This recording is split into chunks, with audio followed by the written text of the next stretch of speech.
Video పూర్తిగా చూడండి, నచ్చితే లైక్ చేయండి, సబ్స్క్రైబ్ చేసుకుంటే మంచి వీడియోలు చూడవచ్చు. మీ స్నేహితులు కూడా షేర్ చేయండి.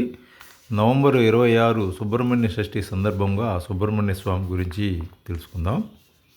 ఆ కరుణాకరుడు కళాధరుడు అయినటువంటి సుబ్రహ్మణ్య స్వామి మార్గశిర మాసం షష్ఠి రోజున స్కంద షష్ఠిగా మనందరం మహోత్సవాన్ని జరుపుకుంటున్నాం. ఆ కరుణాకరుడు దీనబంధుడు సర్వ సమస్త సకల మంగళాలకు మూలకారకుడైన దైవానికి షష్ఠి వేళన జయ జయ రావాలు జన నీరాజనాలు మనస వాచ కర్మణ పూజాధికాల పర్యవసానంగా సుఖ సంతోషాలు శాంతి సౌభాగ్యాలు లభిస్తాయన్నది భక్త కోటి ప్రగాఢ విశ్వాసం. భక్తి జ్ఞాన సమ్మలితంగా అందరూ ఆచరించుకునే పర్వదినం స్కందషష్ఠి.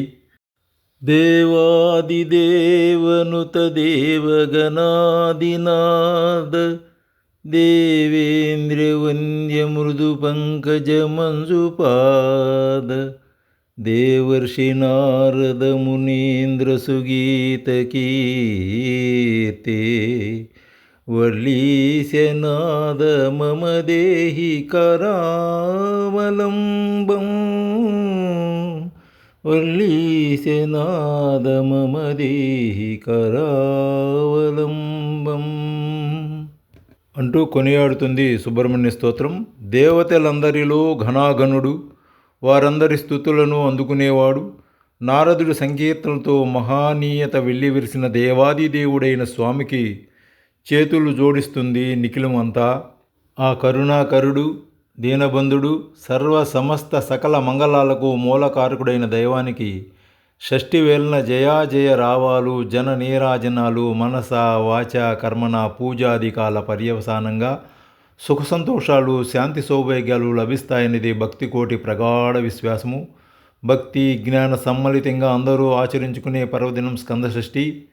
శివకుమారుడైన షణ్ముఖుడు అందరికీ అన్నిటికీ అంతటికీ ప్రదాత అయిన. స్కందం అంటే ఇముడ్చుకోవడం. జగజ్జనని నుంచి అందిన జ్ఞానసారాన్ని తనలో నిక్షిప్తం చేసుకున్నందునే స్కందుడు అనే పేరు వచ్చింది. కార్తీక స్త్రీల మమత అనురాగాలు పొందినందునే కార్తికేయుడు అని పేరు వచ్చింది. జ్ఞాన శక్తి సంపన్నుడైన సుబ్రహ్మణ్యుడు ఒక ముఖం, రెండు కళ్ళు, 4 చేతుల్లోనూ శక్తి శూల వజ్ర ధ్వజారూఢై అభయస్తం చూపుతూ ఉంటాడు. కథరీత్యా గంగానది జల ప్రవాహాన్ని ఎదురొచ్చినందున గాంగేయుడు అన్నారు. శివదేవుడి నుంచి వెలువడిన తేజపుంజాల కారణంగా శివకుమారుడు అన్నారు. ఆ కాంతి దీప్తులు అగ్ని వాయుదేవుల మూలాన నింగి నుంచి నేలకు, అక్కడి నుంచి జలం మీదకు చేరినందున పంచభూతాలన్నీ సుబ్రహ్మణ్య స్వామికి వశమైనట్లే కదా. సత్ చిత్ ఆనంద స్వరూపుడు శివుడు, శక్తి స్వరూపిణి పార్వతి. ఆ ఆది దంపతుల మాదిరి ఈ స్వామి భక్తవరదుడు. తండ్రి అంతటి వాడై ప్రతిరూపుడై శక్తి సంధాయకుడైన సుబ్రహ్మణ్యుడు దేవసేనాధిపత్యం వహించిన అనంత కుమారుడు, అనంత సూర్యుడు. ప్రతి మనిషి పుట్టడం, మరణించడం, పెరగడం, వృద్ధి చెందడం, కృషించడం, నశించడం భక్తులకు స్వామి సందేశ ఉపదేశాలుగా అనేకం ఉన్నాయి.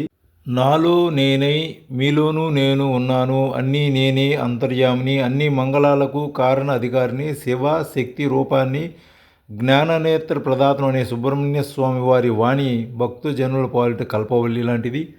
స్కంద సుబ్రహ్మణ్య షష్ఠి చంద్రుని ప్రకాశవంత పక్షంలోనిది. ఇది కార్తికేయ సుబ్రహ్మణ్యం. అదేవిధంగా సుబ్రహ్మణ్య చంపషష్ఠి తెలుగునాట అన్ని ప్రాంతాల్లో పాటు తమిళనాడు, కర్ణాటక, కేరళ మరెన్నో ప్రదేశాల్లో ఈ మహోత్సవాన్ని నిర్వహిస్తూ ఉంటారు. ప్రభాత సమయంలో నదీ స్నానం, కథాపట్నం, గీత సమర్పణం, భజనం, ఉపవాస సమాచరణం, వ్రత ఆచరణం, స్వామి ఆలయాల్లో ప్రత్యేక కార్యక్రమాలు, అంతటా పండుగ వాతావరణమే.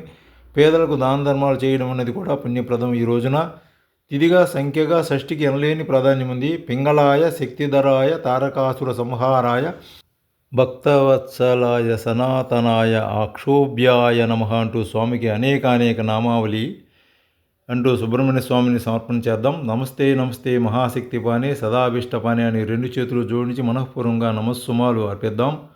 ఆ గురుస్వరూపుణ్ణి భక్తితో పూజించడం అందరికీ మహానందకారకం.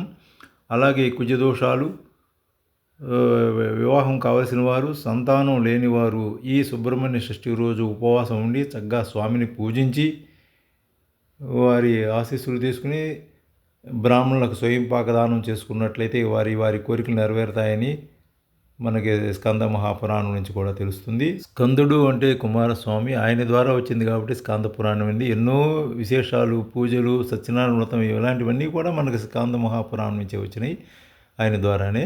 ఈ స్కంద షష్ఠిని చక్కగా ఆచరించి అలా చేసుకుని అందరూ తరిద్దాం. శుభం.